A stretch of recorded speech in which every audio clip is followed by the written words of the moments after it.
మంత్రి ఎన్ఎండి ఫరూక్ గారిని మర్యాదపూర్వకంగా కలిసిన నంద్యాల హిజ్రాలు. నంద్యాల స్థానిక తెలుగుదేశం పార్టీ కార్యాలయం, రాజ్ టాకీస్ నందు ఆంధ్రప్రదేశ్ రాష్ట్ర న్యాయశాఖ మరియు మైనార్టీ సంక్షేమ శాఖ మంత్రివర్యులు ఎన్ఎండి ఫరూక్ గారిని నంద్యాల హిజ్రాలు మర్యాదపూర్వకంగా కలవడం జరిగింది. అనంతరం వారి సమస్యను మంత్రి ఫరూక్ గారికి తెలియజేయగా వెంటనే స్పందించి అధికారులకు తెలియజేసి హిజ్రాల సమస్యను పరిష్కరించాలని తెలిపారు. ఇప్పుడు మళ్ళా దౌర్జన్యం చేస్తున్నాడు. ఒక 10 మంది 3 సంవత్సరాలు ఇక్కడ లేడు, అనంతపురం పోయి చేరింది. ఇప్పుడు మళ్ళీ నంద్యాలకు వచ్చి అందరినీ గందరగోళం చేస్తుండదు.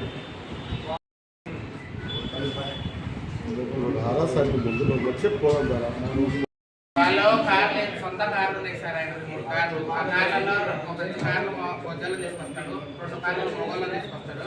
మేము పోలీస్ స్టేషన్ ముందర పోయి సారాల కోసం ఇట్లా చేస్తున్నాడని చెప్పాలంటే స్టేషన్ ముందరకు వచ్చి రాళ్లతో కళ్ళలో కారం పడేసి రాళ్లతో కొట్టినాడు. స్టేషన్ మధ్య పెద్ద ముందు కూడా గతలు పానీలు కూడా ఎందుకంటే చేయడం అనేది మేము అడిగేది.